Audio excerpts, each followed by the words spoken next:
No, I can't do that.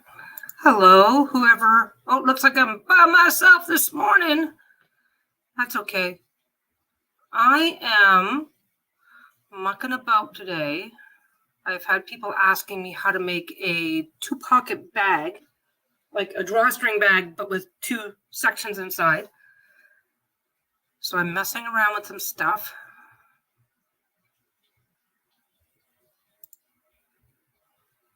I can't tell. Let's do a second. La la la. I can't tell if my sound's on or not. I won't be able to tell unless somebody shows up and hangs out with me.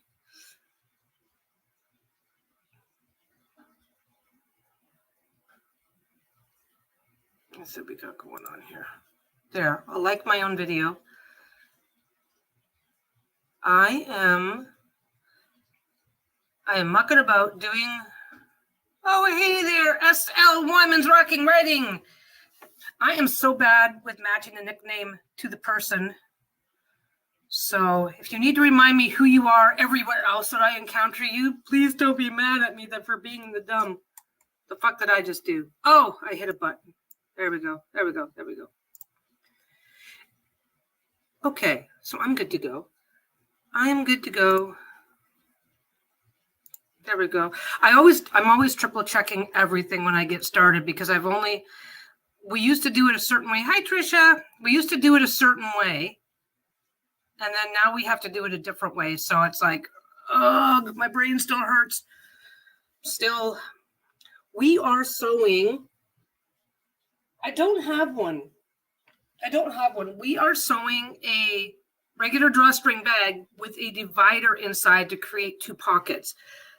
But this is the shit show version. Sarah. Oh, Sarah and Herb. My freaking God. I know Herb. Herb's my boyfriend. My God. We share the same boyfriend. Yeah. I am so bad. I see you guys on regular social media. Then I see you guys over on various chats. It's like, if I ever, please just forgive me. I'm bad with names on a good day. Linda Denton is in. Oh, you're with your hubby grilling burgers? Well, if he makes me a burger, he can be my boyfriend too. Look at my gloves. These things are in such great shape. Anyway. Okay. This is going to be a whole lot of babbly bullshit because I have not made one of these in so long that I'm going to do one now while I hang out with you guys on camera. Kind of takes the, Herb is my buddy. He's friended to me on Facebook. As soon as I saw S.L. Wyman, it's like, I know exactly who you are, but what does the S stand for again? It's like, it's bad. I tell this story all the time because I used to walk my kids to and from school every day. And then you walk your kids to school, you hang out, kids are playing with each other while you wait for the doors to open, the teachers to let them in. One of the moms there, her name was Athena. Now, with a unique, striking name like that, you'd think I would remember it. It took me 6 months to remember her name. I had to ask her like 6 or 7 different times, listening quietly and carefully to see if people would say her name. So I, you ever do that? You don't know somebody's name, so you're like, So somebody else says it, and you're going, yeah, Athena. It took me 6 months to remember this poor woman's name. Hi, Marion. Okay, so I am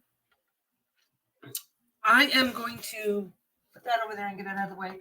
I'm not sure if I've even given myself enough room to work properly. I turned the light behind me off because I've got that light on, so it's going to give me, I will have the same amount of light. I got the machine going with some black thread in it. So this is actually a pretty simple process. There is some math, and it's not as bad as you think. Okay, this is because I would never give up my secrets on exactly how what dimensions to use when you're cutting fabrics or doing stuff like that, or how to mark things. Anyway, for a divided bag, you need a piece of. Hi, Sunny D. Are you and Lisa fully recovered from COVID? We and Lisa are fully bitching. Okay, COVID itself, that was like, I think we did our first test like January 2nd. We both tested positive. By like the 7th, we were already testing negative, but then you got to wait for the leftovers to blow off. Turns out that this particular round of COVID has a dry cough that can last up to like 7 or 8 weeks. And we both have that. We're fine. Everything's fine, but we're bitchy. We're a little bitchy about it.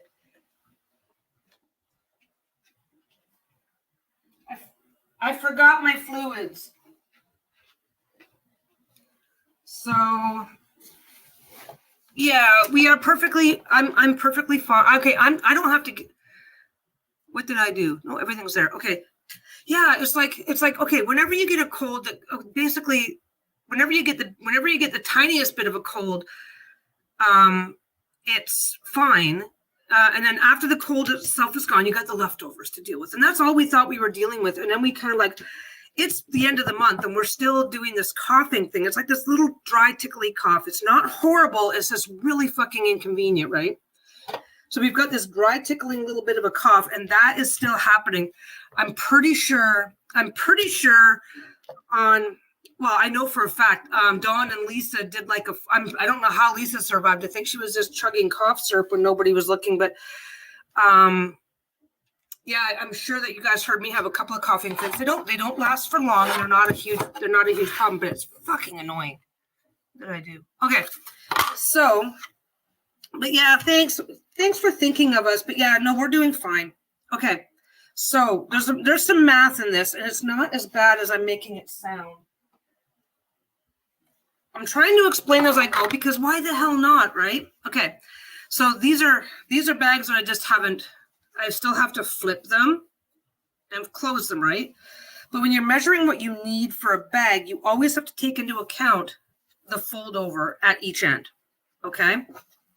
That's important. That matters for doing these bags because what you want on these bags is when you pull this up. So this needs to be a piece of broadcloth or whatever lining fabric you use, and it needs to be at least 33 inches long by about 10 inches wide. A regular piece of broadcloth that I use for my bags. I'm not sure if you guys can see it, but it's about. You need an extra bit of space because there's a special fold that you do, and as you're folding fabrics, if something shifts. Yeah. Oh yeah. I hate cough. Oh yeah. No, I hate cough syrup. And Lisa grabbed Buckley's. That stuff is disgusting. Absolutely disgusting. But I am fine. I work from home. I can work for a couple hours and then go take a 2-hour break if that's what I need to do. I can have a coughing fit at 4 a.m. and just sleep in the next day. I'm fine. Lisa is taking the cough syrup to go to bed and stuff like that. So she's doing fine. Anyway. Now, what I'm doing right now, I know a few more of you have showed up. I want to do an actual proper tutorial on this, but I have to remind myself exactly what I do and how I do it. And this is hard to describe. It's like if you're getting up and walking across the floor, you just get up and do it. But if somebody who is having difficulties with mobility says, how did you do that? How do you explain it to them? This is what I'm fucking around with today. So you're not just going to mark your fabric. You have to create a pocket. And to do that, I've left space here and here. I've just marked it so I know what I'm doing, right? This literally says top of pocket, top of fold, top of pocket. You need a bit of a space, right? Now, this I'll get to later because what I've also made is this. I had the material. I just went ahead and made it, right? So if I want to make a standard pocket, it's 6.75 inches. And if I want to make it for a large bag, I just add a little bit more. How much is that? So I have to take into account. Yeah, sewing machines are fun. Okay, so that's 6.75. That is 7.2. This is 7 1/4. I will say that I do not recommend doing a divided bag on anything smaller because you got to be able to stick your hand in and take out whatever you've put in. But that's just my preference. That's why I don't make them taller. So the reason why I made myself a little template that goes like this is because I need to create a pocket. I need to stay up at. Okay, I've got an entire piece of broadcloth, and now broadcloth is cheap enough for me that I just go the entire width of fabric. Minimum 33 inches long, at least 10 inches wide. I go the entire width of fabric. So when I set this down, this isn't kind of like muscle memory. This is a cross between muscle memory and whatever. I don't think I've made a divided in like, I mean, I don't know if any of you have bought one in the last year. Maybe you might be able to tell me, but I don't think I've made a divided bag in like 8 or 9 months minimum, maybe even a year. So I'm kind of, this is why today is fucking around day, because I don't necessarily know. So you need a minimum 33-inch length of broadcloth. That's your lining fabric. This is going to be a standard size. So I just need, I'm doing a pretty one.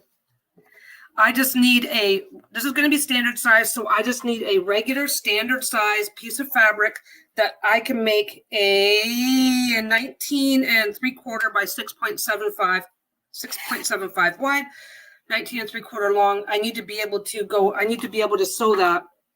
It just sews up like a regular bag. This is the magic, right? Okay.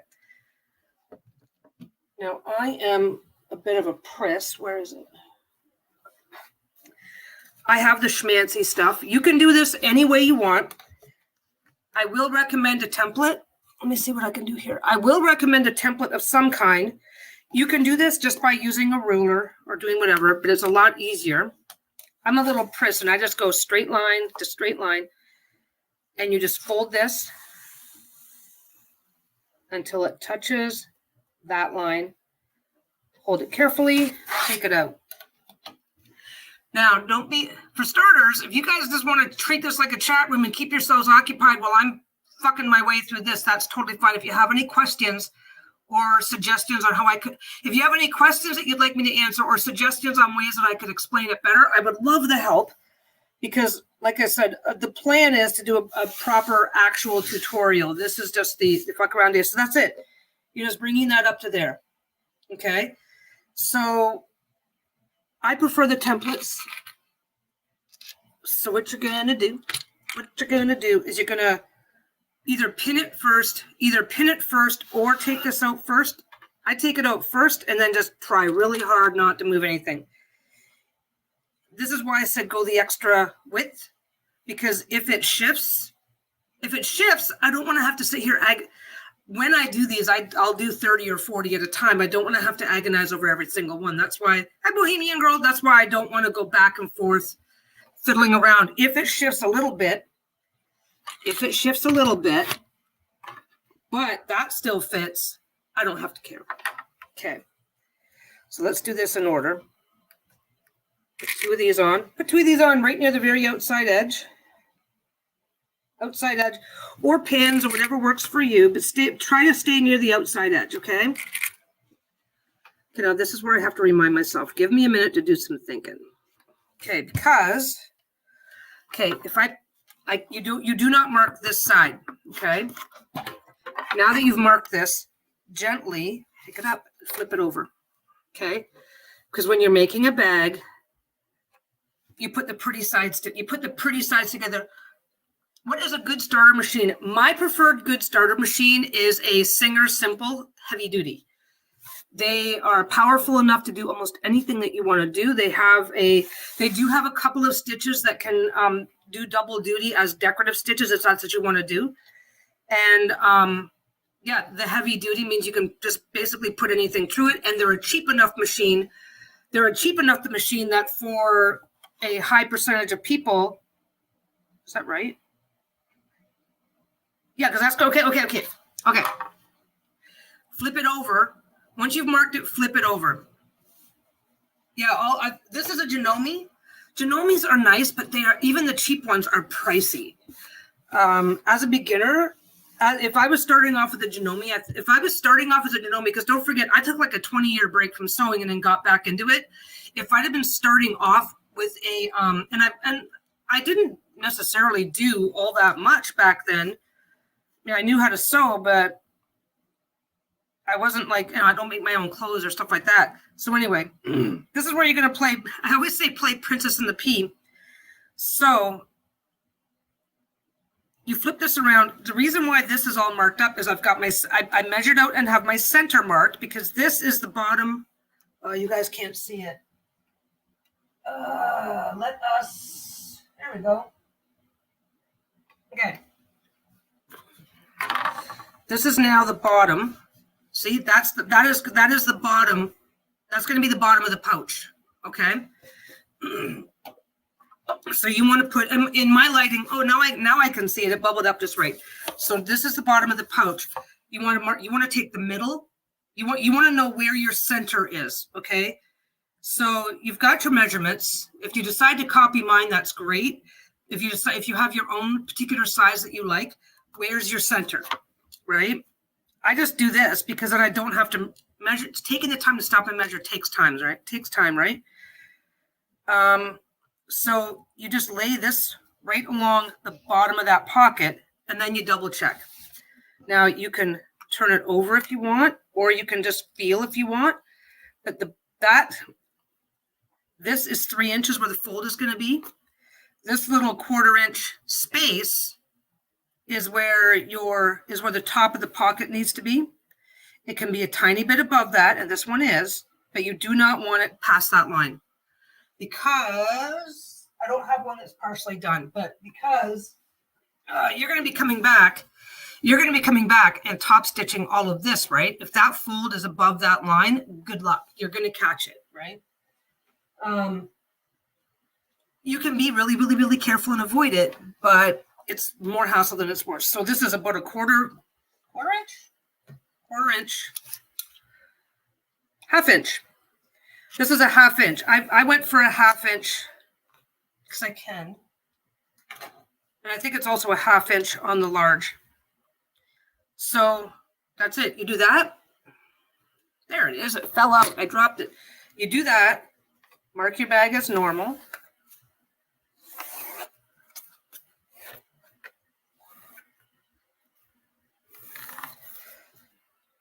Now, I buy my broadcloth in bulk. Like I buy 27-yard bolts at a time. So if I have a little bit of waste, that's fine. Which I do. If you're gonna do it this way. Oh my God, this is like easier. Yeah, brother, I've got a brother machine in the back. My problem with brother machines is, and maybe it's just the machine I bought. Oh, I would just say avoid those mini sewing machines. I know they're cheap, but you get what you're paid for. As Peggy said, there are good machines you can get without breaking the bank. It's worth saving up for it. I have a brother in the back that I just don't like, but it's not heavy duty. So when I'm ready to finish up my bags, because I'm not distracted. What are you talking about? Yeah, I've gone through 3 different singers. I had the simple. So what you've got here is when you flip your fabric, I'm sitting in front of the wrong thing. When you flip your fabric, you've got front and back, but they're also folded. That's 4 layers of fabric, right? So I've already taken these 4 layers and folded it over once. This here is now 8 layers. And now I have to go like that. And so this particular little corner here is going to be 16 layers. So I found that and like I said, I bought an we had a sewing drama, and I needed a backup machine. And I think what I bought was a light duty or a medium duty or whatever. I bought an inexpensive one, and it was not as heavy duty as it needed to be. So I found I really didn't like it. Unfortunately, that's my only experience with a brother machine. So I'm not gonna, hey, if brother is watching this and wants to send me a machine for review, please do. But no, I'm not going to, I can't really say anything good about them, but not because it's because I don't know any better. Yeah, I went in to get one last weekend, and the people at the shop were no help at all. Ended up walking out without a machine. You know what? If you're okay with shopping on Amazon, you can get the Singer Simple. At least you used to be able to. There's 2 different types. Just make sure it says heavy duty. You can get the Singer Simple right on. I can't even say Amazon. I almost just said Amazon. I can get it on Amazon. Anyway, okay. So we're good to go. So we make our fold. Be aware of your requirements. So you need to decide in advance whether you're just going to measure it all out or whether you're going to use a template. You need to know up front how much of a fold over you're going to want. Because you can fold these. You can make a 6-inch fold if you want for your bag. It doesn't matter, right? But you need to know how much of a fold over you're going to get, because you do not want the pocket to be above the bottom of your line. This is 3 inches, because on a standard and large bag, I do a 1.5 inch fold. So this is 3 inches. So I need this section here to be no more than 6.75, so that I can give lots of space. Anyway, you flip it over. You do your thing.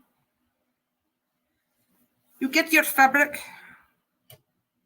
It sticks to my t-shirt. This deal. So you lay out your fabric. And obviously, if you've been watching anything I'm doing, you obviously know that whatever you're doing, the only thing that I will say, you've got 2 options here. You can take this over the machine and put a stitch right along this outside on both sides, and that way it won't shift. If I am doing these in bulk, I will sometimes sew these down and then just make a stack and then do them later. So if you're going to do multiples of these, then yeah, I'll show you exactly what that looks like. It can be a basting stitch. You're not doing anything special with this stitch, except for you're just going from where that fold starts to where it ends, and you are making sure that you do not cross over that line, this chalk line. Don't cross the chalk line.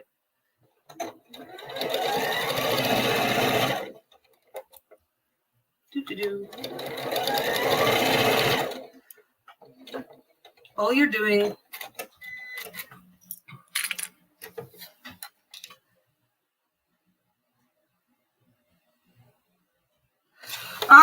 initially I was just doing mending clothes, sure.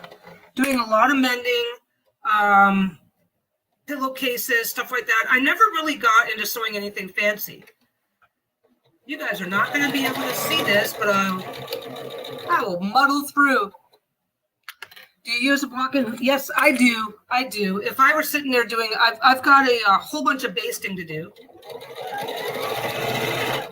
And once I'm ready for the basting, I'm going to switch over to my walking foot and get that done. So let me just, maybe you'll be able to see that. Yeah, you can barely see. See that little indent? That's where I just sewed it down. Staying on the outside of these, you can just sew it only where everything folds up. I prefer going along the entire length because then none of it can shift.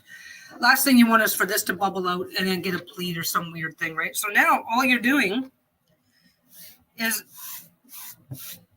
once you get the hand-eye coordination down, you don't need to do this extra sewing step. But that extra sewing step, I can now store this. I can do 50. I can stick them in the back. I can do whatever. So now you're just doing whatever you normally would do to make a bag. There's my pins. So I will admit, you know what? I get lazy sometimes, depending on what I'm doing. Sometimes I won't use pins. I do not have my walking foot on. I do not want this to shift, and I do not want to fuck around, so I'm going to pin it. So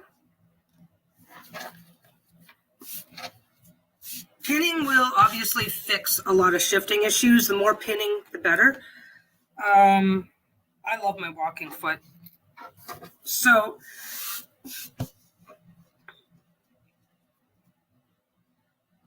come on, what's going on here? You know what? Most people, the vast majority of people pin from the pin going towards the center. I always go inside to outside. I'm pretty sure it's backwards. My party killed a scary blue dragon. Oh, yeah. I was playing Baldur's Gate last night, so that's been fun. Normally, I'm sitting over at the other table with a lot more space, so pardon the awkwardness. And I fucked it up. This is why the line is there and the bottom of the thing is right there. I went in the wrong direction with space. Okay, you know what? This is just fucking around. I'm going to do what I always do. This is what I do. I'll show you what I do. This is what I do. Once this is stable, I get this and this to here. Because don't forget, I've also got my lovely knee lift. I get this and this to here. And when you pick this up, the camera is never going to be able to show this to you. When you pick this up and hold it to a light, let's see if I can show you. Let's see if the camera will help. Let's see if we can get the camera to cooperate. Be ready for camera stuff. Look at my messy house. Ignore my messy house. So you get this up here like this.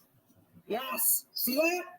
Well, I can also, you guys can't see it because of the lighting, but I can also see that chalk line.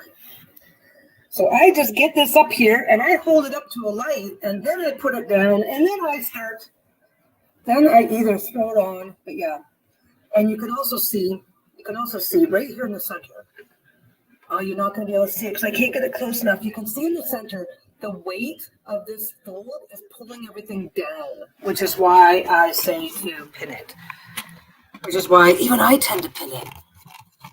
Anyway, so I get it up there, I hold it in front of the light, then I lay it down nicely. Honestly, this is, when I was doing 50 or 60 of these at a time, this was a lot quicker of a process. Don't get me wrong. This is why I said I'm muddling through and reminding myself what I did all those lifetimes ago. Come on. Because the last thing you want to do is have creases and shit and creases. Get that away. Cords away. I always manage to stab. Yeah. Oh, yeah. Yeah, it's not fun.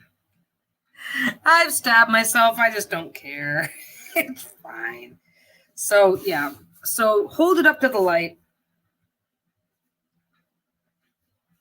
Something that you'll notice with pins over time, and you can do this, is that sometimes the pin will pop right in. This pin's dull. This pin's getting dull. And you can kind of, come on. Yeah. We bought a new webcam that we are not happy with. So I can use it. I just don't know if it's going to be any good. So pins do get dull over time. There used to be a little sharpener thing that you could use, but I don't know that they even make those anymore. Anyway, and now that you've got, and like I said, most of this is me agonizing because I'm trying to remember exactly what I did last time. So the other rule, I always do my openings at the ends. And let's get back in front of the light for a second so I can show you where things are at. If it's going to let me. Okay, the fold is on one side. My center is here. And the fold goes towards one end. Your opening needs to be on the opposite end, away from whichever side the pocket lands on. Okay? Did I say that right? Am I making sense? Tell me I'm pretty. Come on. As long as I'm making sense, life is pretty good. But anyway, so wherever I do my openings at the end. If you do your openings on the side, make sure that whichever end the pocket section where that ends, because it goes to one side, that pocket needs to be away from this because you'll end up with all kinds of bulk. I don't know how to describe this. You've got like 4 or 5 raw. You're going to have 4 or 5 raw edges. So when you try to line them up for your final top stitching, some of those edges are you're not going to have fun. Anyway. There we go. This is just the regular top stitching. Whip up a quick bag for you guys. Never be afraid to double check and make sure nothing's moving. Okay, that one goes like that.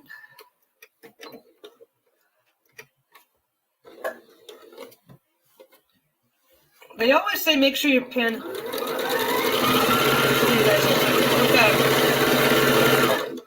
This is where my opening is on this side. Don't forget the bottom one here is, I've already done the sewing to the side. The bottom one here is already between 2 layers of fabric, and it's, as long as it hasn't managed to move so far, it's unlikely to be able to be shifted. I always just put that up there.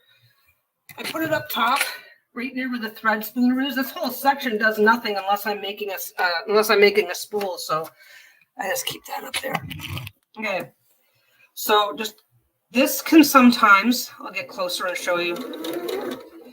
If you're in a hurry and going too fast, this can sometimes go up and over because the foot, the things bounce. So just make sure you're holding that down.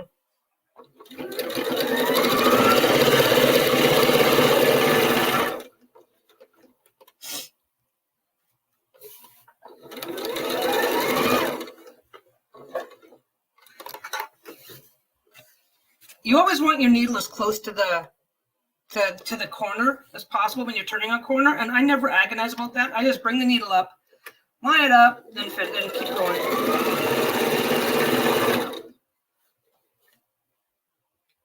Obviously, the number of pins you do or don't use is based entirely on your comfort.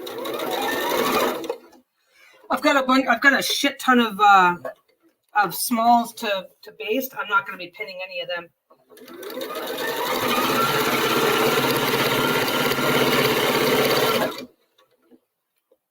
Now, we're fast approaching the moment of truth because I haven't made one of these in over a year, and if I've lined this up badly, we're going to find out.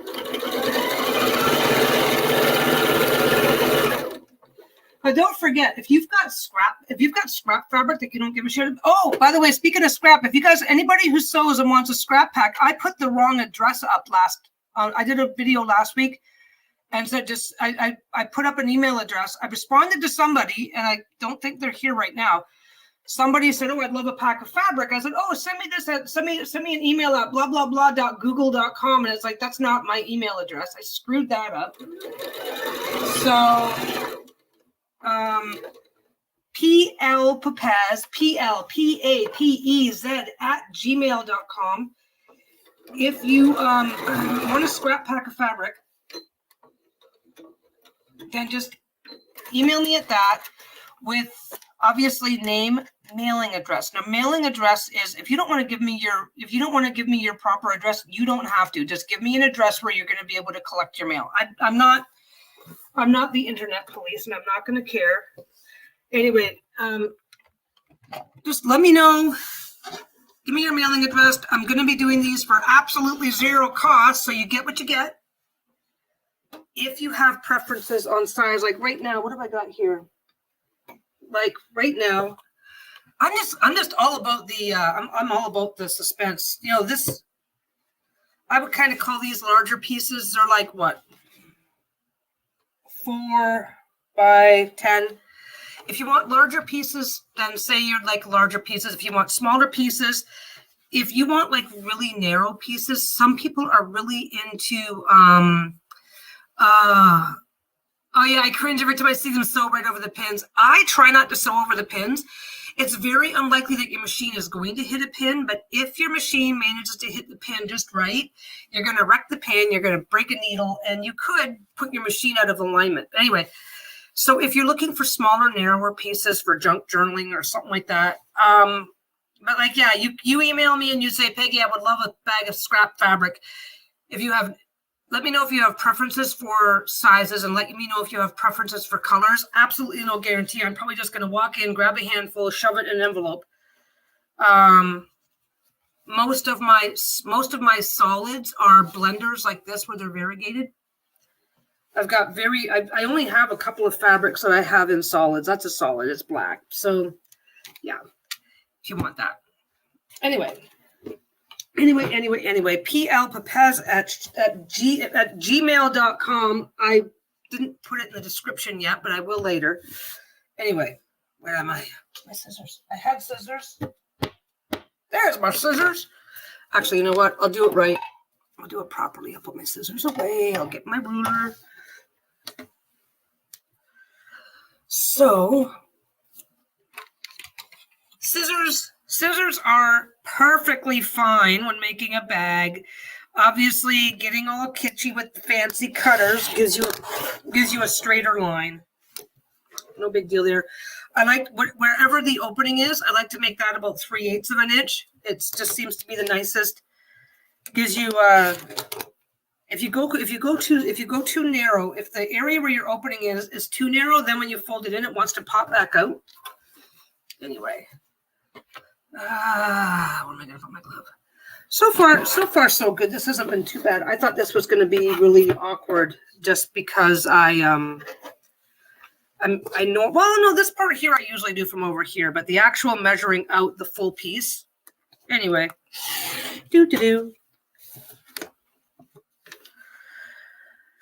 So this is just literally. This is how I sew. I find this to be faster. A lot of people like to trim to size and then make their bag. Nothing wrong with that. But, well, you'll see why in a minute. I've got, where did I put it? Oh, they're right here. They're under a couple of things. Right there? That's it right there. Yeah, you guys are going to see why in a minute. But if you are doing lots and lots and lots all at the same time, I would love some scraps. Do you want to do up a listing? No. That's fine. I am not worried about it. For me, I'm just throwing it in the mail, and because I have the shop, I get to write it off as a business expense anyway. I'm probably not going to do. I don't know how I'm going to do that, but yeah, I can't really do it. I realized I can't really do it as listings because it doesn't make a lot of logical sense. And like, let's face it, like, look, right now, there's 9 of you watching. I don't think if I start getting flooded with a ton of whatever, I might, but I can't really. If I were to do listings and ask for money, I'd probably be a lot more organized, a lot more whatever. I don't want to do photos. And it's like, nope, this is easier. Most of you guys that are hanging out on these lives are people that I already like and enjoy your company to begin with. So why can't I be nice? Okay. This is a moment of truth. If I fuck this up, I have to start all over because I have forgotten a key step. This is what my concern is. I'm concerned that I may have forgotten a key step. I was going to do a couple before, but it's like, yes, if I screw up, I screw up. What do I care? Like, this is nothing. Anyway, so like I said, I do them from the end. I always like to, I don't know if you guys are noticing what I'm doing here, but as I'm coming in here, I get all the way down to the corner and just do that because most of the time, if you're lucky, once you get the hang of it, and I think I've gotten the hang of it, not trying to be arrogant, but you guys know, once you get the hang of it, you don't have to go back and poke out corners if you do it right. So I just get in there and poke out my corners as I go. Okay. Did it right. I did it right. Okay. So what I got right now, let me get my camera back down. Apparently you guys have been looking at my boobs for the last 20 minutes. But that's okay. I put on a bra for you guys. There. So there's my pocket, right? There's my pocket there. My pocket goes to about the center now. Don't freak out. Do not freak out if this has managed to shift a little bit at some point because you put your clips in, you flip it over, you're doing a whole bunch of shit to it. If it's moving around a bit, because don't forget, once you put a deck in, do I have anything? Once you put a deck in, it's not necessarily... your deck does not sit like this. Your deck sits like this, right? So if it's off the tiniest bit, you're never going to notice once. If this is not 1,000% straight, you're never going to notice once a deck is in the bag. If this has managed to shift a little bit, I want a total of 3 inches, right? Because I'm going to fold. I'm going to make a 1.5 inch fold. And this is another reason why you do not want... I do my openings at the end. One of the reasons why I do not want it at this end is because if anything looks a little funny, it's going to be really obvious at this end. Don't ask me why, because once it's all put together, anyway, I'm going to go 1.5 inches. I'm going to do that. I'm going to get back over and see if you guys can see. Let's get my clips in. Let us get my clips in. I might just leave this. So far, everything's been going along just nicely. I'm going to top stitch that. My opening is there. Let's see if I can get this just right. Okay. So as I'm top stitching that, I do not have to worry about that getting caught underneath. That's the really important part. I gotta go blow my nose, guys. This is right back. This is what COVID's been doing to me.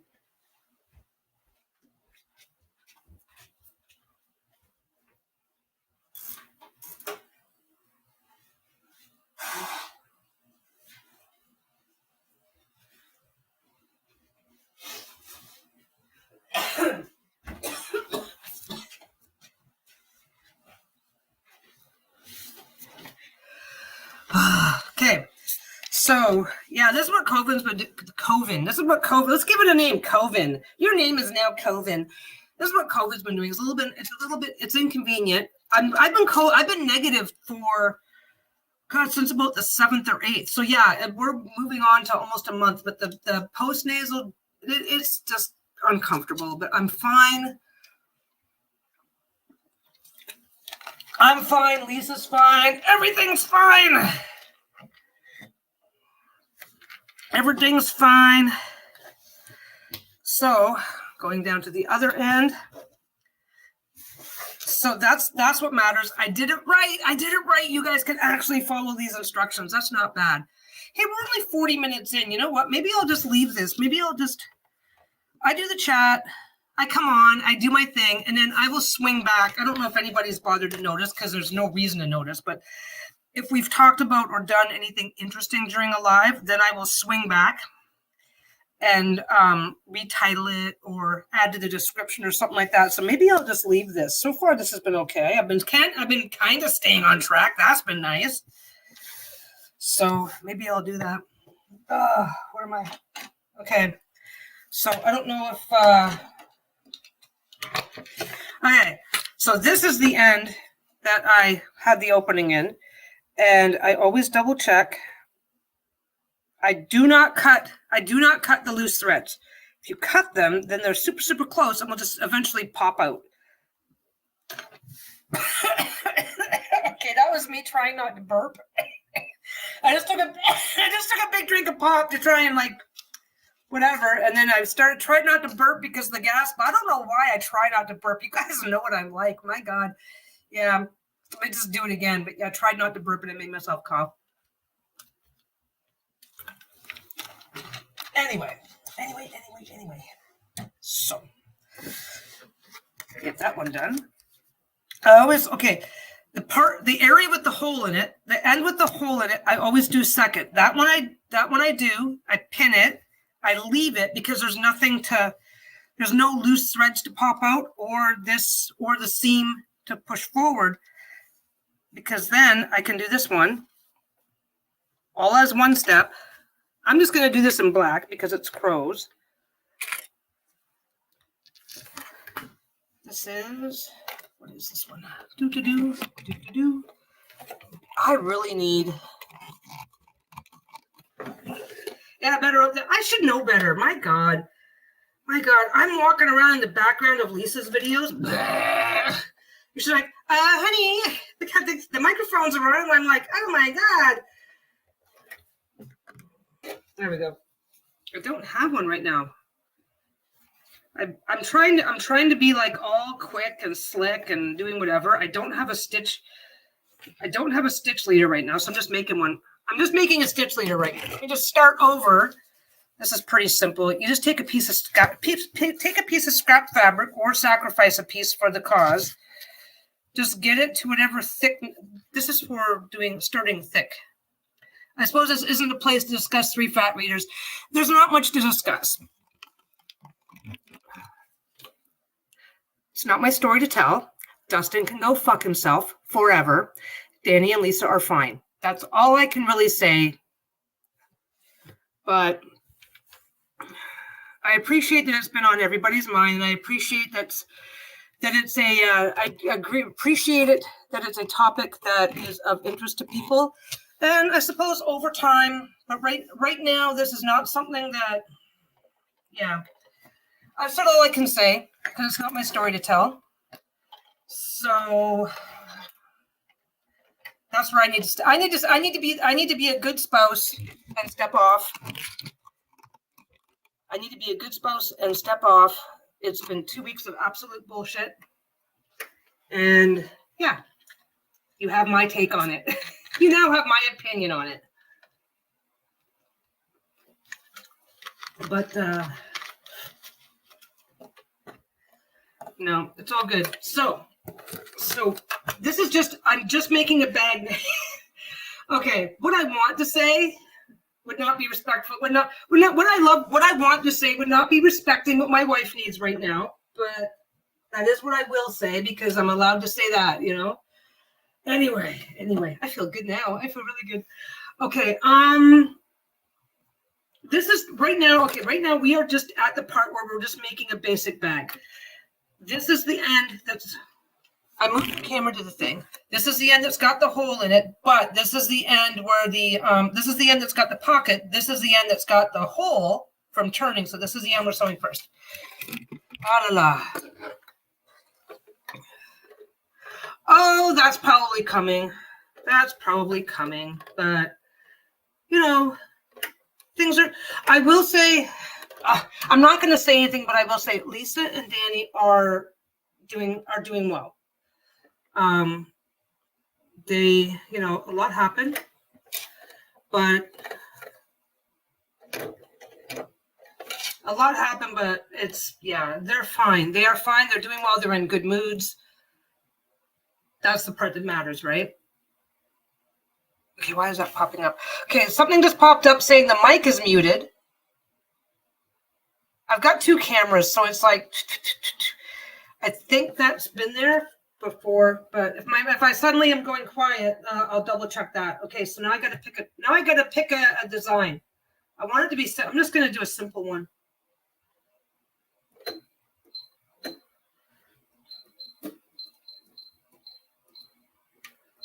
No, this is a standard. It can be bigger than that. This is the interesting thing. Now, if you're going to move, you know what, that's what I'm going to go right into this in a second. If you are doing decorative stitching, then one thing that you're going to want to do is get a handful of scrap and play with that. I'll show you in a minute. We got to get this one done first. I can do a lot of this without having to try very hard because I've got a few basic stitches that I like. Hey, Nanny B, I've got a few stitches that I prefer that are the easiest, that work the most with the widest range of, because you want your stitching. Pardon me. Anybody just showing up? I'm dealing with a little bit of coughing and drinking pop to feel better, and now it's making me burp. You want your top stitching. You want the decorative stitch to complement whatever's going on here. And there's a few stitches that just seem to complement a huge variety of designs, so I tend to gravitate towards those the most.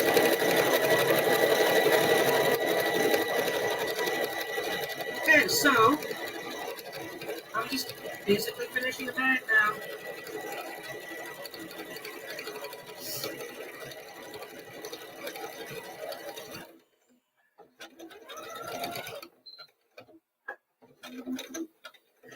One thing, no matter how fast your machine can go, you will find that your decorative stitch, no matter how fast your machine can go, you will find that for your decorative stitch, some do better if you go fast, some do better if you go slow. Whatever speed you decide to do your decorative stitch in, just keep it consistent. So I kind of slowed myself up to a middle speed. I don't know how to describe this. It's just stitch leader. You know what I do is I do the first one and then I chain everything together. So I never remember. I always remind myself. This is a little too thick. You can hear it. You hear that thunk? Because I've got a little thicker. It's a little thick, and this is less. This is the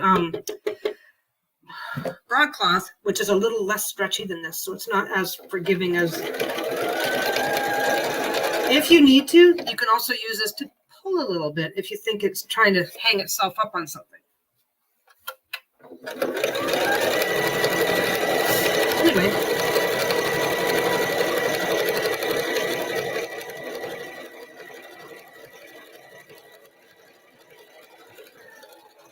Whoa. Okay. I love this little couch here has about that much space that it's off the floor, and every now and again as I'm sewing, because this is very narrow. This is like what? Yeah, it's about 16 inches. Every now and again, the foot will slide forward, and I don't know if you guys. The was like I just got wedged. It just got wedged under the couch. I really need to put something down. I'm lazy. That's my problem. I'm trying to think of what I may just put something behind the couch, but I don't want to do anything to the couch. So I don't know what to do with it, but I got to do something. It only does it once in a while, but when it does, I'm like, whoa. Okay. So trim that. Looking familiar, guys? I'm just going to do this over here on the side. Do. Oh, no, I'm bringing you guys back over here. So if you haven't already checked this, then you're going to want to double check, because I'm not putting a stitch across the bottom here. Now, if you're doing one for yourself, I'm not putting a stitch across the bottom here, so I have to make sure that this pouch isn't so deep that it goes down and under. But if you've done that, what about those shelf liner grippy things under the pedal? I keep thinking about it, but then I don't want. I'm barefoot most of the time, and I just don't want my feet on that weird stuff. I'm just a big baby. So far, it's not a big deal as long as I'm not distracted, and I always get distracted when I'm on a live. As long as I'm not distracted, I catch it. I've only ever had a couple problems, so I'll think. I was thinking about those, but oh, looks like we had a couple more people come in. Okay. Anyway, oh my God, 15 people. The room is hopping. Anyway. Okay, so you've got two choices when it comes to trimming thread, by the way. Either my garbage pail is right there, right? So either be really meticulous about getting into the garbage pail, or just whip it behind your back and get good with vacuuming more often than you think you should need to. It's a big party. We're having a big party. Okay, so you're double checking this. Now, for me selling them, if I screw this up and it goes the rest of the way around and starts to wrap under, because some people like the second pocket for crystals and stuff, if it wraps around and I screw that up for some reason, I can't use it. But if it blah blah blah. Let me over explain the shit out of this. Here we go. So if for some reason your pocket ends up being too deep and you've everything else is fine, but the pocket's too deep and ends up rolling under, you can always just put a line of stitching right along the edge here. It'll seal the pocket. You'll have a bit of dead space on this side, but then you don't have to worry about things slipping under. And again, don't forget that a deck is going to flatten it out like that. It has to be really bad. Like this is already, the center's there. Well, it's already, if I put in a relatively thick deck, it's already going to fold under a bit. So does that make sense? I'm not sure if I'm making sense, because I'm thinking about this from the perspective of I sell these. What would I want you guys to be purchasing from me? So it's up to you guys to decide where if you're making one for yourself, you got to decide where your personal limits on tolerance for that is. Okay. But if you are finding that it goes way too far under and you're not happy with it, you can always put a single stitch along the bottom here, and that seals it up and makes sure it won't go too far. So that's that. I don't do that, but it's an option. It's I fucked this up, but I don't want to throw away the fabric option. Okay. Now, everything's been sewn into place. Nothing's going to shift unless you want to shift. Pin, clip, whatever you need to do. I do way too many of these, so I'm not pinning or clipping. Start your stitch at the bottom. This is just, oops. Okay, from one side of this is going to be facing up. From one side, it's going to be facing down. Okay. I start my stitch at the bottom, put the needle in, then back stitch, then stitch. It's a lot neater. It's a lot cleaner. Yeah, it's a party. So what are we doing for our party? This is our sewing party. I was going to call this a stitch and bitch, but I found out that stitch and bitch is mostly something that is a knitting reference. I got no fun, kitschy reference for sewing. Sewing bitch? I don't know. Maybe I just need to steal the term. Sometimes when you're trying to backstitch, sometimes when you're trying to backstitch, this piece here, this little section right there tries to get a little bit hung up. So if that happens, just lift your needle, lift your foot and adjust it ever so slightly. Slightly. We're talking like a millimeter, 2 millimeters. We're not talking. If you have to make a large adjustment, then you may want to just take your stitches out and start over. But if you only need to make a minor adjustment of 1 to 2 millimeters, you can just lift your needle, shift it, and then continue. And You need to take it off decorative stitch mode before you do that.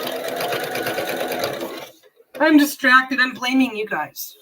It's your fault. Everybody's distracted me. You guys are so awesome. I'm distracted. Okay.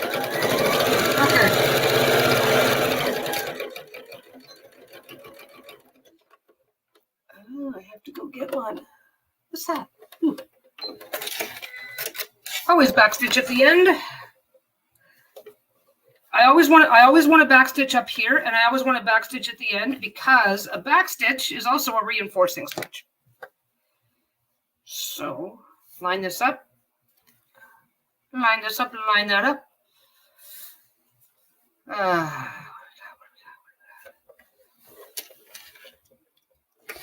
Oops, down to the bottom. Come on. Down to the bottom, back up. Yeah, it started catching itself probably because I still had it on decorative stitch. Decorative stitches, when they back up, can do different things depending on your machine. So I don't know if you guys just noticed that it tried to hang up right there at the very, it tried to hang up right here. Just a light bit of pressure will get it moving forward. And if it puts a few extra stitches in this section here, it's just more reinforcing. You don't have to worry about it. Okay, where are we at?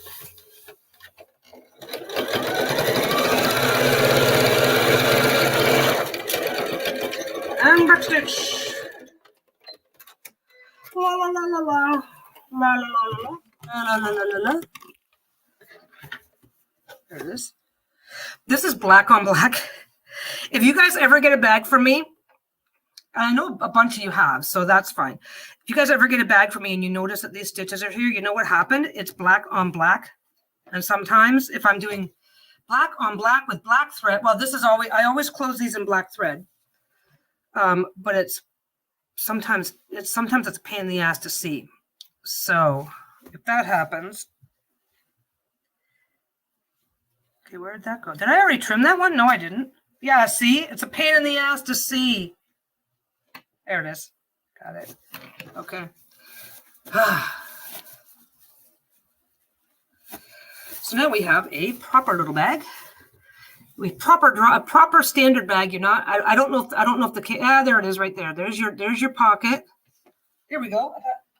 You know what? I got Happy Mail. I have got to double check with the wife. She kind of handed it to me. Somebody sent me the rabbit tarot, which will go on that side. And the mini tarot. I got a project with that too. The mini tarot. And I'm going to be going over those. I don't know if I'm going to do a separate video or I haven't had a chance to take a really good look at these yet. I haven't had a chance to take a really good look at them. I'm super excited to be able to sit down with them. I'm going to leave that in its package because I know it'll fit. And that's going to go on that side. And there we go. We got one on that side, one on that side. There's our little divider there. And when the bag is closed, nothing's going to slip from one side to the other.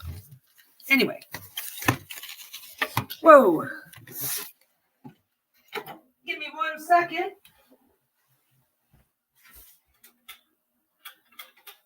Turn that off.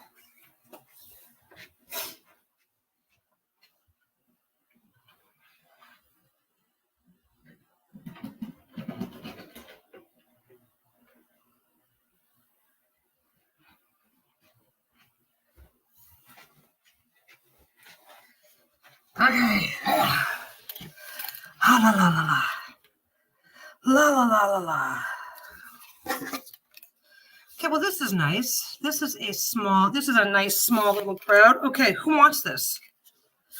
Who wants a crow-themed divided bag, handmade by me personally? Hold that thought. I am slow. There's a way for me to do this, and I have to set it up. And if I do it wrong, then I'm gonna have to figure something else out. This is where we're gonna muddle through with shit. So stringing a bag is pretty easy. There's any way that you want to get the strings in is the right way. This is what I do because I'm doing volume, so I like to figure out which ways are likely to be the fastest. So I just I take this. Okay, I take that. Obviously, I don't do it this. I don't do it this obviously, but now I put it through. I trimmed it. Now I've got 2. I just take that, whichever one shifts. Right? See, that one's the one that's moving. Tie them together because they're the ones that are connected. It's that simple. Give me just a second. Hi, Holly.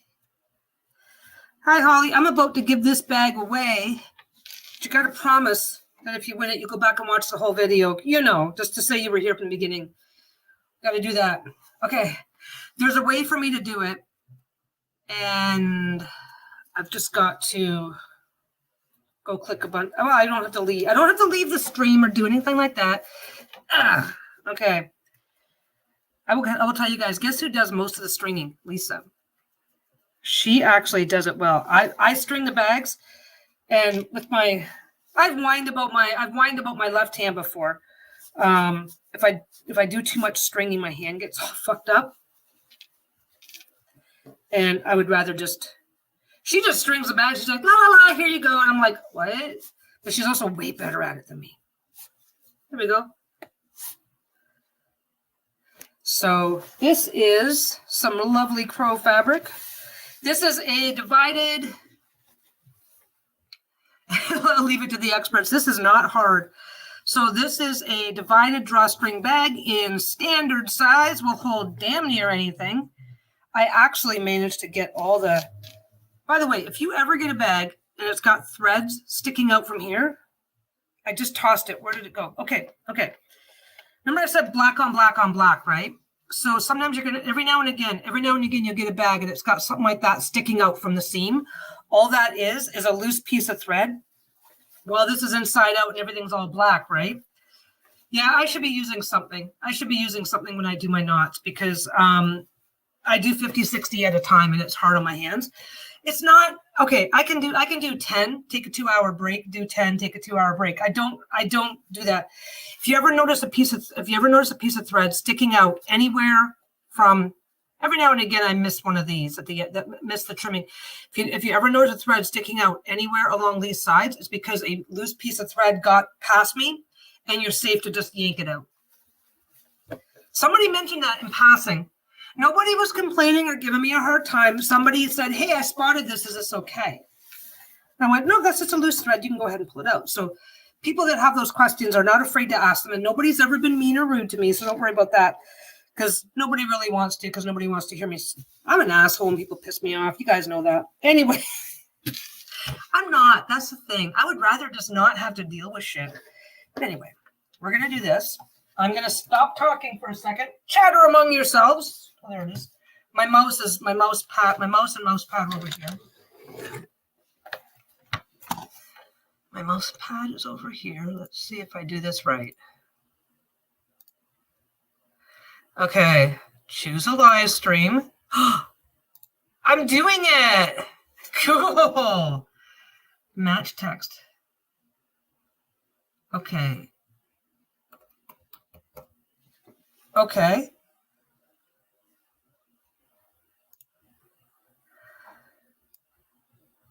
Did I do it right? I'm just going to copy it exactly as is. Okay. If you want to win this, did I do it right? Just put #crow in the comments.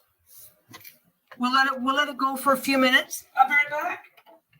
I gotta blow my nose again. My God, my mouth is all sniffy.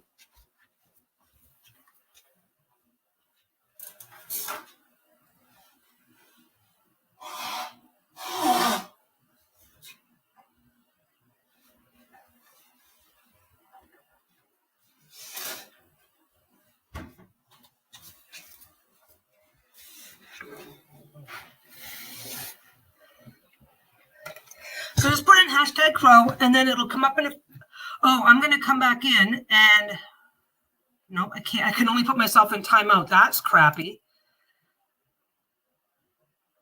Can I do it here? I'm going to remove my comment so that ideally, okay, if I win, I'll just redo it, right? We're going to give that a few minutes. By the way, I meant to say, what I meant to say when I was bitching about this post-COVID shit, if you end up getting what's going on with COVID, because everybody's got different, every round of it has different things, right? So what's going on with this particular round of COVID that people are experiencing is they get the COVID, they're sick for a few days. I was only moderately ill. I was like, I'm not happy. And then a couple of days later, it was gone, right? What people are getting as the after effect of COVID this time around is the lingering cough, even though the COVID itself is gone.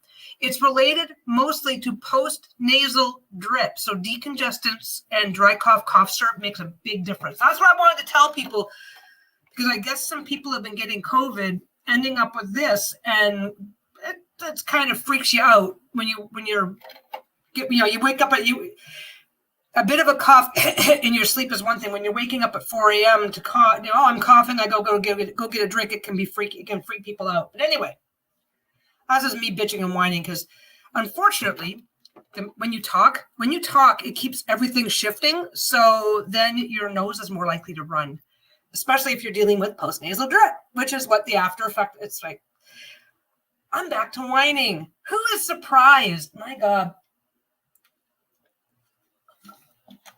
Anyway, if you've had a laryngitis type head cold recently and didn't test, it may have been COVID. And if you have after effect of a dry cough that doesn't want to go away, they're saying it takes anywhere 6 to 8 weeks.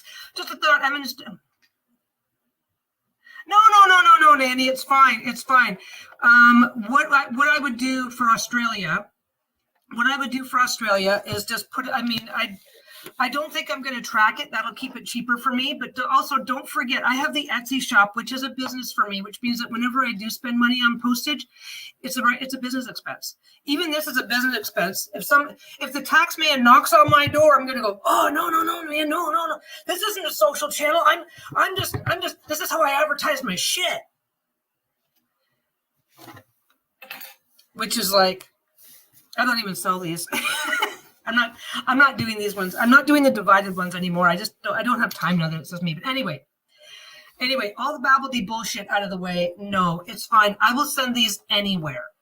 And I have plenty of people in Australia that already purchase from my shop, that do whatever, that I've sent things to just because. So no worries. Absolutely no worries. I would just I would not track it. That's all. I mean, tracking to Australia is really expensive. That's hideously expensive. But anyway. And we will all back you if you need to say it. Exactly. Sarah says that, right? It's like, no, this is her infomercial. I could not imagine doing that. Like, I mean, I get that. I get that a lot of you guys have bought from me, and I get that. Sometimes if you guys see something or a fabric or whatever, but I could never. The idea of having an entire channel and putting in this much work just to advertise, like, sorry, I'm mouthing off, because if you've ever seen over on my Etsy Rants channel, there are people who do that, and I could not imagine putting that kind of work into it.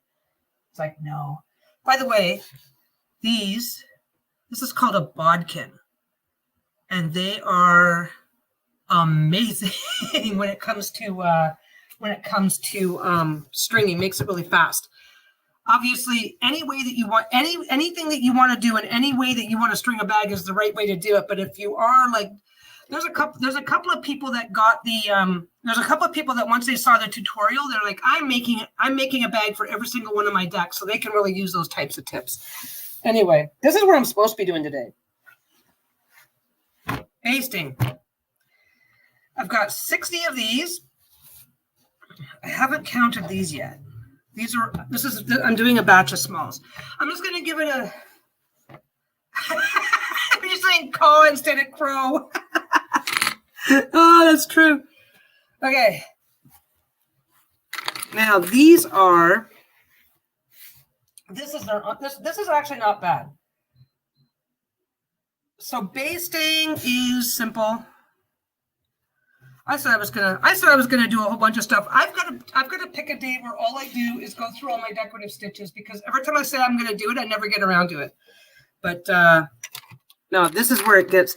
This is where I just have to. This is where I just have to take one of these or one of those, That's why the glove is back on. And this is where, holding it up to the light, there's a light right there behind the computer. One of these, one of those. Basically, here's the thing. I've got the fabric between, wrong side. I've got the fabric between these two fingers. I've got the broadcloth between these two fingers, right? On both ends. And then I just get everything. And then I can I don't know if you guys are seeing this or not, but I can just shift things around, make sure everything's where I want it to be. And my knee lift is my hero. Let's get this over here. My knee lift is my hero because I don't have to let go of anything. I don't have to let go of anything. And then I just get it on and go. But first, before I do that, I'm going to change. Okay, so I'm going to switch over to my, it's Genius Marketing. I don't know why. I don't know that it's Genius Marketing. But anyway, or maybe I'm misunderstanding your comment. God knows I'm distracted enough right now. So anyway, do I even have one? I never use the little screwdrivers that come with the machines. I really don't. They're useful, but they're very cheap and very flimsy. And I tried to use the one, and after about the first month or so, the screwdriver part and the handle part just snapped from each other. Anyway, it is so awkward to show this. But I just take, that comes out. This is the Janome walking foot, and the Janome machine has an integration that goes right. It's designed. This came with the machine, so it is not a standard walking foot because it connects in from the back like that. But walking feet are fiddly. No matter what kind of walking foot you have, where's the rest of the foot? No matter what kind of a walking foot you have, they are fiddly. They are all fiddly. They are always fiddly. They are never not fiddly. This one just popped into two pieces. I've got a second machine with a walking foot. So if I decide to be annoyed with this, I don't have to worry about it. This is just the plastic parts not playing nice with each other. And thing about a walking foot, thing about this walking foot is it's pissing me off. Thing about a walking foot is that they are fiddly, they are a pain in the ass, but what they are not is requiring a lot of force. As I say that, as this particular, this is a two-piece, and I don't know why, but it comes apart on a regular basis. Well, it's supposed to be able to come apart for cleaning is the problem. So, and it just popped apart, and I didn't see that. So anyway, a walking foot is always fiddly to attach. It's always fiddly. I'm behind because my dad called senior moment. Dealing with a senior moment. A walking foot is always fiddly. It's always annoying. It always seems to take 2 or 3 tries to get them on right. They do not require force. You don't have to force it. You just have to fuck around with it for a while before it pops into where it needs to be. So just keep that in mind. So if you're ever having a problem with your walking foot, now, because my thing come off, it explains it in glorious detail why that piece is supposed to come off of this particular walking foot. I can't remember what their excuse was, so. But I will say I really love this walking foot. That's why I would rather. But when it does come off, I just like to do a few stitches and make sure that it went back on properly. And it's fine. Okay. Make sure you catch up to the giveaway in time. Oh, yeah. There's a giveaway, Bohemian Girl, #Crow. All one word, CROW, if you want to win this bag. It is a divided drawstring bag that I just made on the channel. Do I need to give anybody else a minute? There's not a lot of people here, so I'm going to draw it in just a minute. Anyway, walking feet are amazing. But yeah, if you hold it up to a light source, walking feet are amazing, and so is a knee lift, because the combined two of them, now I can just go like that and start sewing, and I don't have to pin it. I pin the larger bags. I just don't pin the smaller. And I've already set it to a basting stitch. Don't forget this, a basting stitch is just holding this in place so that I can flip it through and finish everything else. The entire thing is this whole thing is a basting stitch. I have this set at 3 millimeters. I don't need to agonize because if I were to, I think Bohemian Girl wants that bag. I've got more of the fabric, by the way. I've got enough fabric. I think I've dug this out. It was the last of my stash. I can't even say stash. I've got 5 more coming up. No, I got 5. 1, 2, 3. Is it 3? Oh, 3. I've only got 3. I've got 3 more of these that I'm going to be doing in a regular bag. Okay, so this is what I'm doing for the rest of my afternoon. Oh, actually, I got one other job I got to do. I haven't decided how I'm going to do this yet because I just kind of quickly hit and run with those decks.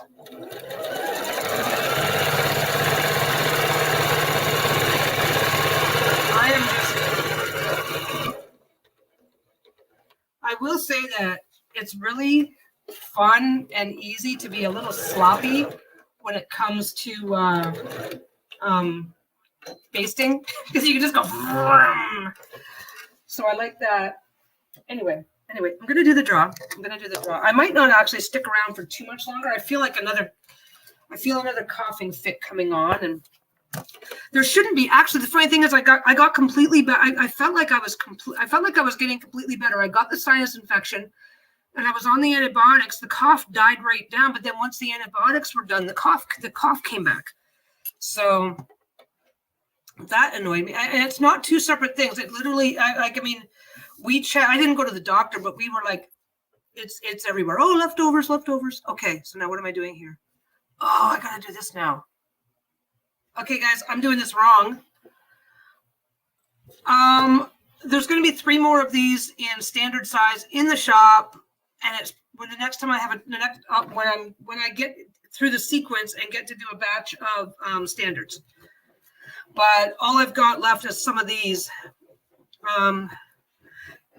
I'm folding fabric all day. My stash is a mess. Your job looks much. Oh my God. No. My stash is back here and it's disgusting. I've got to redo all my stuff. The good news is that because I can do these in large batches, I can, instead of having to refold my stash to put things away, I'm like, oh, I'll make all this into bags so I don't have to put it away. But we won't go there. Okay, guys, I am going to do this. I forgot one thing. So we're going to do cam reception. And I'm going away to the giveaway tool. See, I completely forgot how to link that over here so that you can see me. So so we're just going to draw from here. My name is still in there because I had to link what to do. If I win, I'm doing it again, obviously. Bohemian Girl wins a bag. Did it show up? I can't see it. As soon as I flip over, I can't see it. Did you guys see it? Please tell me you saw it. Should be able to see. I think he would have saw it from his camera. Okay. Yeah, so the redneck podunk way of the redneck podunk way. Can I do that? Is that going to show it to me right? I don't know. Bohemian Girl wins. Please tell me you guys saw that, though. Please tell me it showed up properly on the camera. It should have, but I need the confirmation. No, I don't. So, let me see if I can do this. Oh, I can't do it right now. PL. What am I doing here?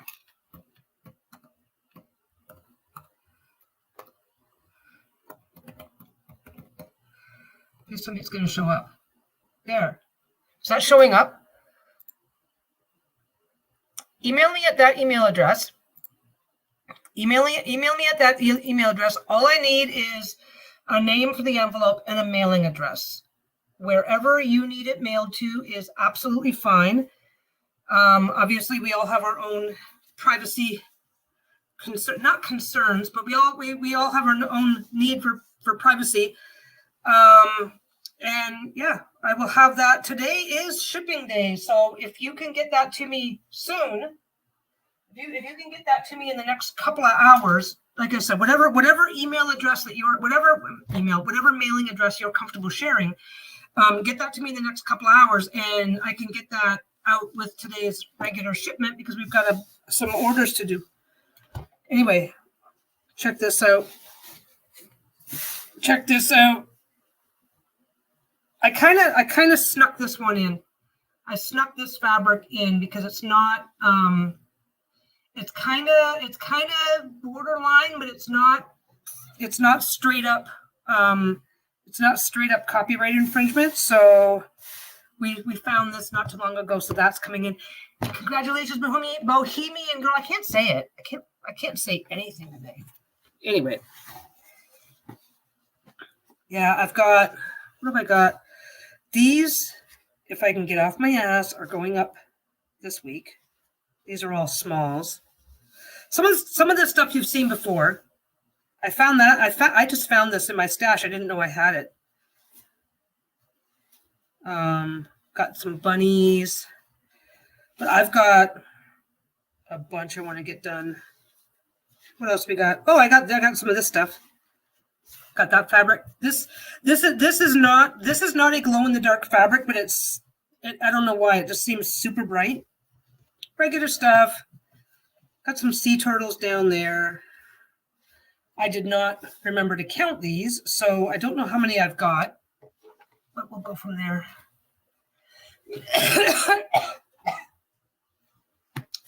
I will say the good thing about this is when I first had COVID at the beginning of the month, it was not a dry cough, and now that it is a dry cough, I'm a lot more comfortable.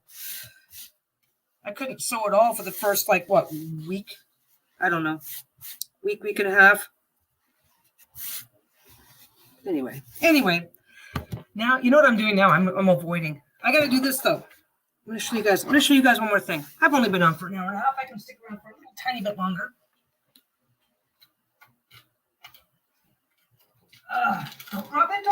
Don't drop it. Okay. So, Terry, I think her name is Lisa, handed me the decks. Said this. You said you got this, and it's like, okay, who's it from? And she's like, oh, I'll tell you that later, because she wanted there was an email involved. So I'm jumping the gun, but this is the Rabbit Tarot. She sent in because she knows I love tiny decks, right? And it's cute. I am enjoying it. It is cute. I haven't done anything but look over it a little bit yet. Wait, I gotta just write because I'm gonna fold them all funny.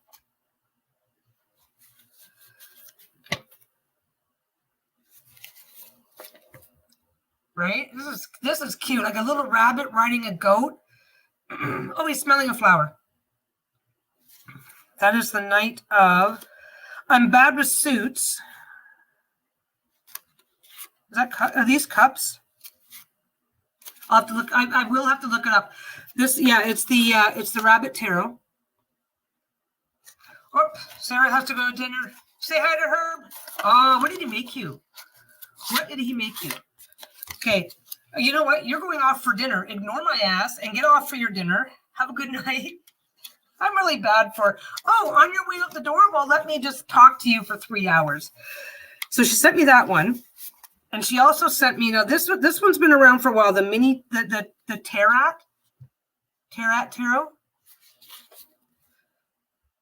So there's that one. One of the reasons why Lisa said she needed to go over this with me was because at the end of the Tarot, there's extra cards, and I'm not sure. I'm not sure. Oh yeah, we'll match the rabbit cards. That's oh my god. Okay, well, so yeah, there's a bunch of extra cards that come with the Tarot. So I need to look them up and figure out what they mean. But yeah, I don't know what I'm gonna do. I am just super, super happy and grateful because I love tiny. Oh, chili lasagna is what he made. Yeah, that sounds good. Oh yeah. I'm from Ontario, like right across the lake. So yeah. Anyway. Oh, Patchwork Tarot has to go too. You have a great night. You be on your way. I'm probably not sticking around for too much longer because the more I talk, the more things are doing their things. And I like to put on my headphones, crank up the tunes, and just and get this stuff done. Anyway, this is what's got me excited. And I might just pull out one of those.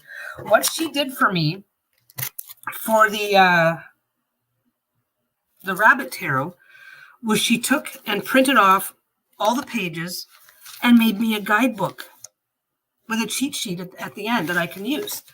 So what I'm thinking of, I've got two things going on. I've got some fabric that I haven't used yet that already has interfacing on it. And look at that. Right? It's already the right size to make a book cover with. Coincidentally, I had no idea, right? So what I'm thinking about doing, this is a project. This is probably I'm probably gonna think about this. Let it just do the rabbit or the rat cage, the wheel, the rabbit with the rabbit wheel in my head. So I'm thinking of doing this.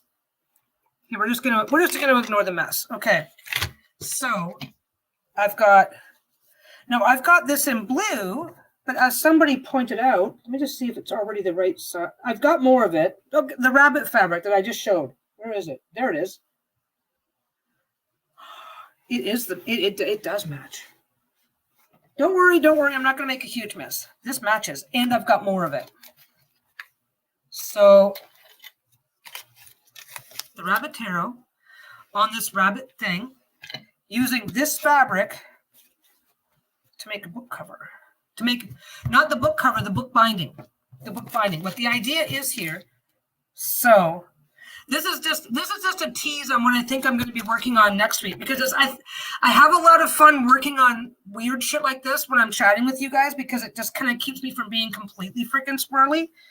So if I do this, I can cut this I can get the measurement, do the right size.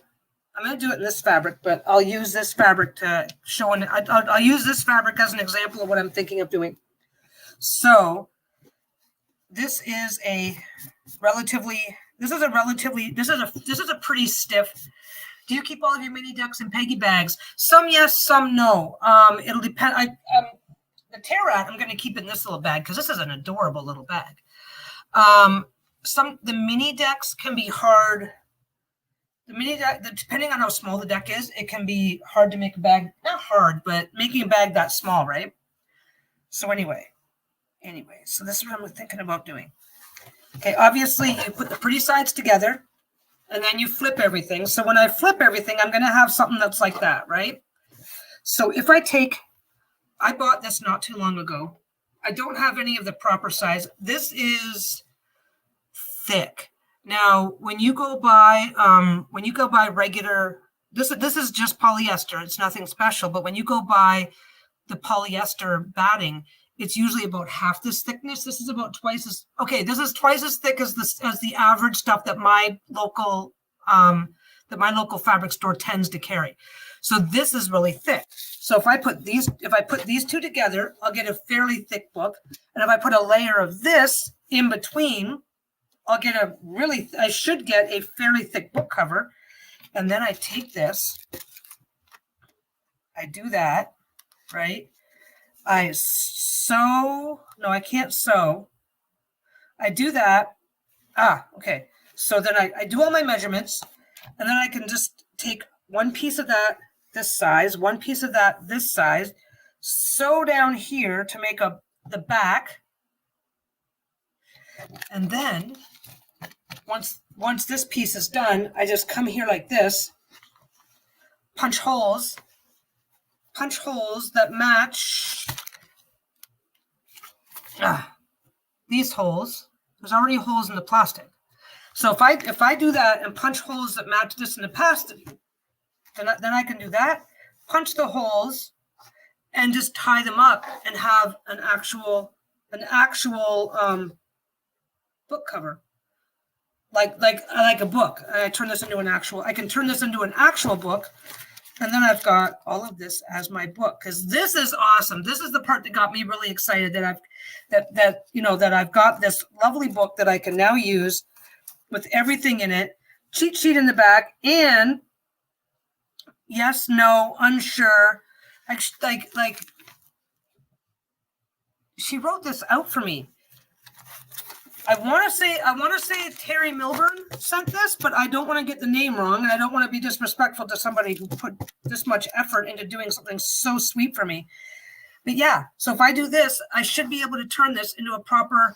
Can you sew the plastic slips in the joinery machine? My machine won't handle this kind of thickness.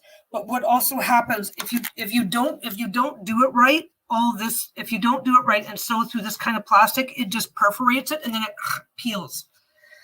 I think this is heavy enough, and the papers all come out, and the papers are already like this. So I can do more than one try. Tiny buttons and buttonholes. That might be a really good idea. But yeah, once I get this done, I don't think I even need to. I think this is going to be nope, it's not quite the right size. I can feel it. Where does that come out? Oh, you know what? It's like if this were like an inch longer, it would be the perfect size. But yeah, so then I just have to punch 3 holes. Tie it off, buttons, buttonholes. I think I could do some decorative something down the side and have it all in. Yeah, I think it's going to be awesome. And I think it's going to be awesome, and I think it's going to be fairly easy because there's only 3 holes. So I could even put 2 more holes. I'd have to make sure they're lined up carefully. I'd have to line them up carefully. But yeah, so I'm going to turn this into an actual book. And having them already in sleeves is going to be cool. Anyway, I'm still thinking. This is something I do when I have a project. Sometimes I will spend more time thinking about the project than I will actually. By the time you spend enough time thinking it through, then when you sit down with for the actual project, it can actually go surprisingly quick. Yeah, see, 3-ring binder circles. See, I think I'm going to end up making something like that. Oh, and I've got fabric glue. So I can, once I get the back of the book done and start putting it all in, I can like fabric glue wherever I've put stuff in. I can, like, if I put in extra holes or go through or do something, I can put in fabric glue so that whatever I do to decoratively finish the outside with that over there, that I can that it won't slip or untie itself or do whatever. It's going to be a lot of fun. So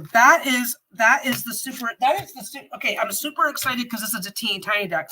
I'm super excited because this is going to be a really fun project. But anyway, that's my other thing that I've got going on. Yeah, I got to blow my nose again. This is what I've been dealing with. It's like inconvenient, but I'm fine. I'm perfectly fine. I'm whining because it's inconvenient, but I am perfectly fine. Anyway, we take a small binder and cover that with fabric. I think that's going to be the next step because I'm pretty sure that Lisa already has I'm pretty sure Lisa already has a binder that will hold it exactly as is. I just want to do something fun to do my own. So, and yeah, I'm glad somebody. That was a good catch on that bunny fabric because I did not put 2 and 2 together. It's like that. This was the whole. I kind of got this out to think. I know I can't use this because of the sizing. I got that one out to think, but yeah, I didn't even think about the fabric. So yeah, that was a great catch. This is too small. That's going to be a couple of small bags. What's that? Where'd I put that? I put that over there. This is why I have this messy shelf over here so that I can shift stuff around, do what I need to do, this has been literally, I brought it home like just before Christmas, and it's been sitting back in the corner ever since. But that's why I keep this right here, so that if I need to move stuff around, I can always keep it flat and not, hang it over a rod, keep it flat and not have to mess around with it. If you're ever going to get one of these, though, clothes hanger type things, I had to wrap every single bar with fabric because this just slides right off otherwise. But it's pretty easy. But anyway. Yeah, bunny plus bunny equals a whole lot of bunnies. Yeah, that's gonna be cool. I'm definitely gonna use that fabric for it. I might put a simpler like this is actually really nice fabric. And that's kind of nice. I might just put these are two standard pocket pouches. That was part of a batch that I did before. Did a batch before, ended up for some reason setting them. Well, I got this big giant mess over here. I obviously set them down and forgot to pull them back into the pile. Now I have to get back to them, but that's okay. But anyway, I need to turn on my tunes and get this basting done so that I can. There is definitely, yeah, there's a lot here. There's this is only about half of the basting I need to do. Once this is done, I got to go cut enough fabric to use the rest of the. I think I'll do these ones first and then I think I'll separate them instead of trying to make a big mega batch, but. Peggy and Lisa Unleashed. Okay. There's a small announcement there and it's not a big deal. What's going on with Peggy and Lisa Unleashed is that COVID kicked our asses for like a month. Lisa is behind on her content right now. So let's do this in order. So the book is being released. There are a couple of rounds of edits left to go. So ideally, as far as Lisa's aware, they're going to be small edits and not take up a lot of time. But that's to be anticipated. She's also she's now talking to printers. She's doing her Kickstarter in when's her Kickstarter? She's doing her Kickstarter in beginning of March, end of March. I gotta double check. My brain just does not work. Anyway, basically. We were already gearing up to be really, really busy. And now, thanks to missing a month, Lisa's really, really, really, really, really busy. Peggy and Lisa Unleashed isn't going anywhere, but we're probably not going to be doing anything for probably the next 2 or 3 months at a minimum. She just doesn't have the time for it. When she does have time, she's got so many other projects going on. And she actually just did film 3. She said she was shooting for March. Yeah. I can't remember whether she said beginning of March or end of March. Right now she's talking to, I think right now, because she's got the guide. She got the deck stuff sorted out and now she's sorting out the guidebook.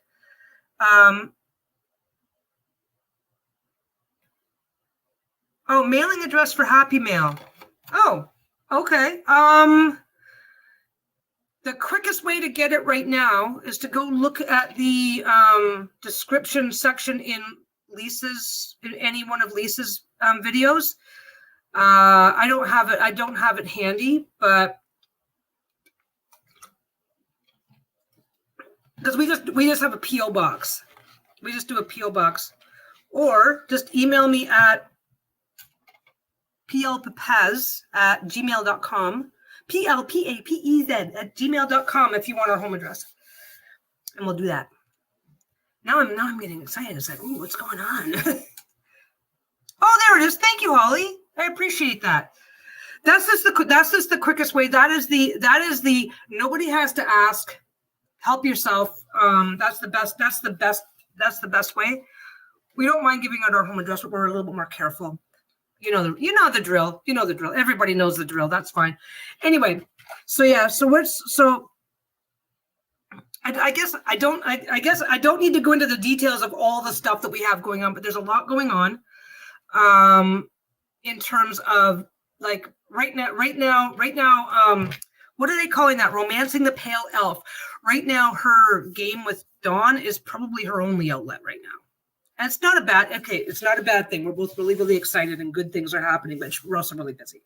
So we might continue the car chats. Those are easy. If we're already running around doing something, pulling out the camera, Okay, we're talking about this. Okay, here, Peggy, you go do the thing. But yeah.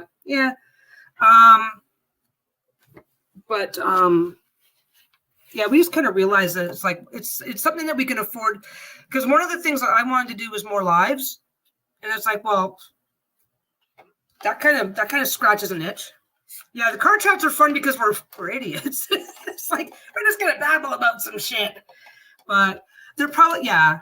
I don't know. It's like one of those things. We kind of talked about it, and it's like, oh, we both feel like we need to apologize, and it's like, no, we know we don't, so don't worry about that.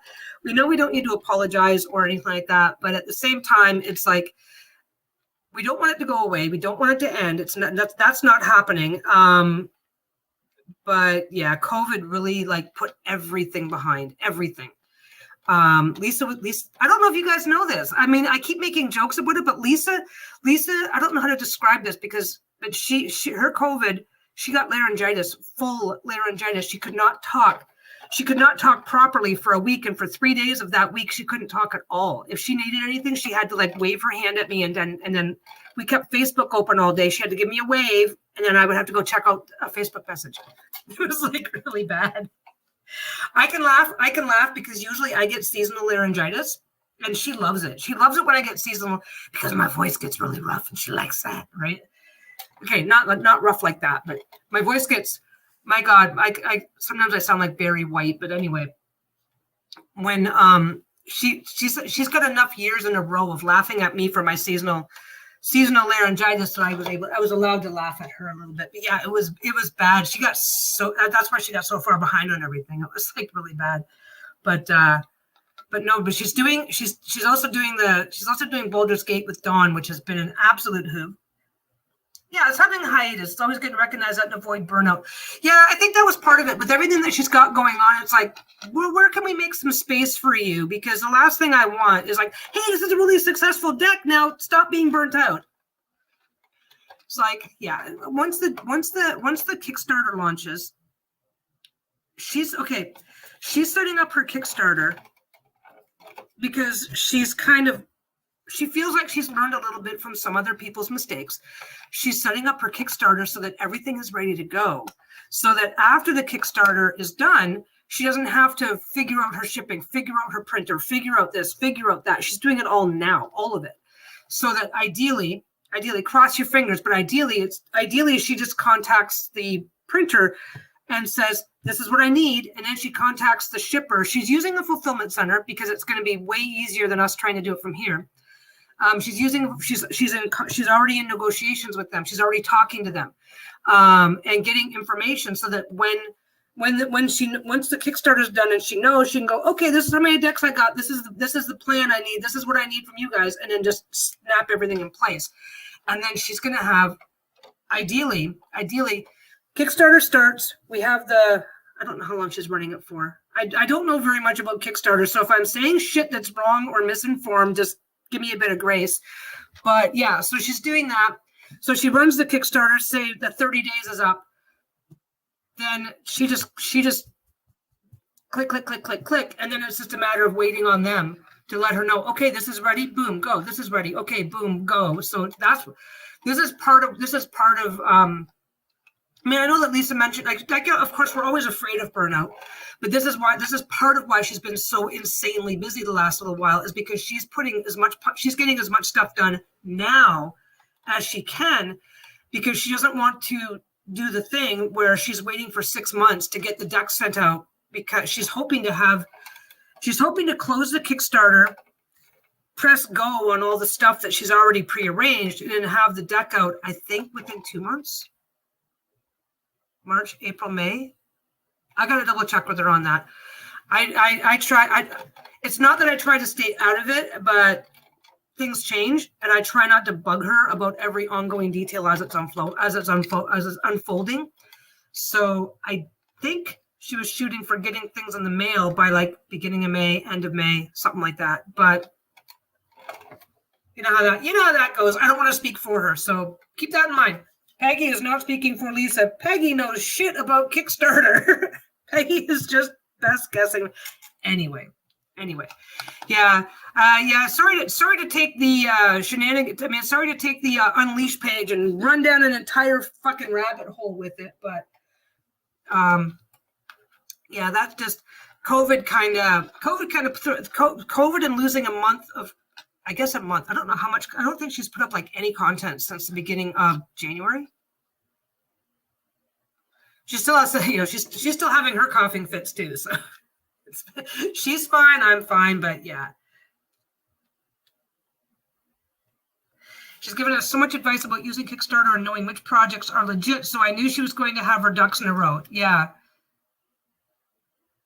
Any update on your PG R-rated dragon decks? That's a secret. That's supposed to be that's like the worst kept secret in tarot right now.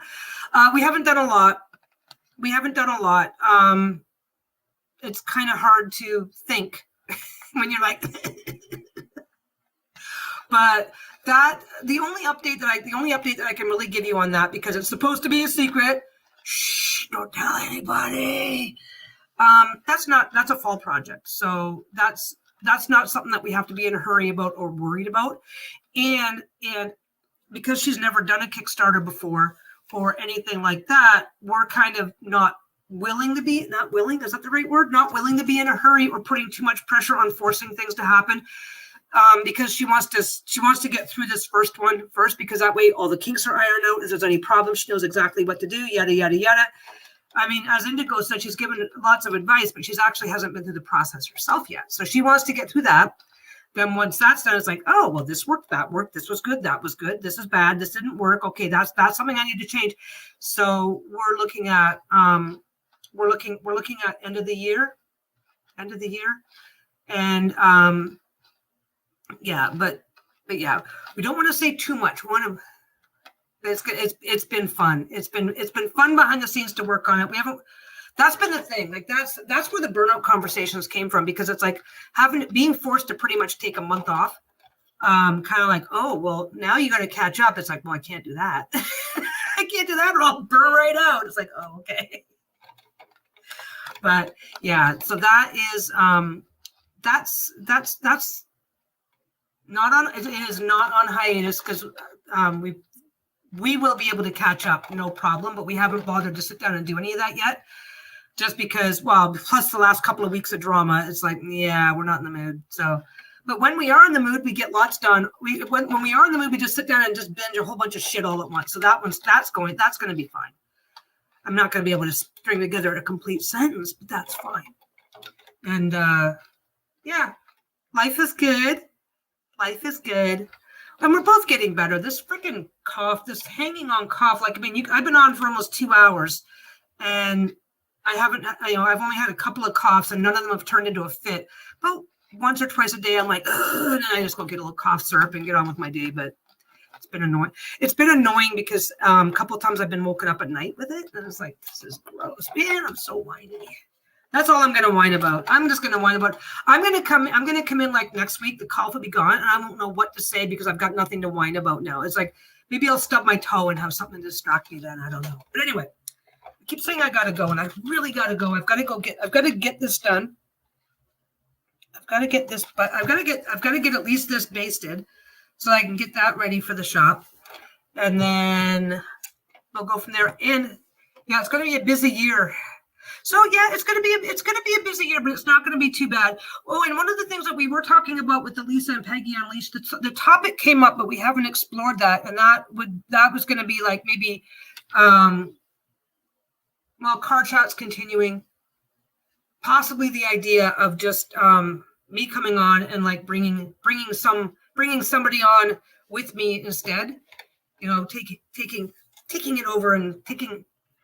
But I don't think we're going to do that. I think we're just going to put it on hiatus, maybe get a few car chats in and not put too much attention on it right now until she does feel like she's caught up and where she needs to be. But by the time she's caught up and where she needs to be, that's when the Kickstarter is really going to take off. So yeah, it's going to be a couple months, but we'll be fine. We'll get her done, and you're going to be seeing more of me here though, and you're going to be seeing more of me live, because I realized I really enjoy the lives, because I really enjoy the back and forth. Yeah, it's going to be a fun outlet as and when. We really didn't mind sitting down and scheduling the content and stuff like that, like I said, but the timing of being forced into a bit of a break, what couldn't have been worse. Because with Lisa having so much stuff about to come up, there's no, hey honey, let's prioritize this little itty bitty baby channel over there. And it's like, no, we can't do that. We can't. It's fine.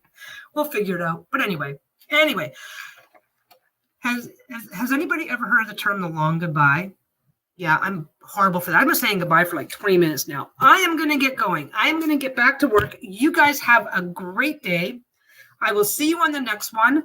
I'm definitely whatever I decide to do with this book thing, turning those papers into a book, I will save that for the next time I happen to be live. I might come on later this week. I might not. But no pressure on anybody. So that's all fine. I will see you when I see you, and we will get that bag out as sometime this evening. And I will see you guys soon. Bye.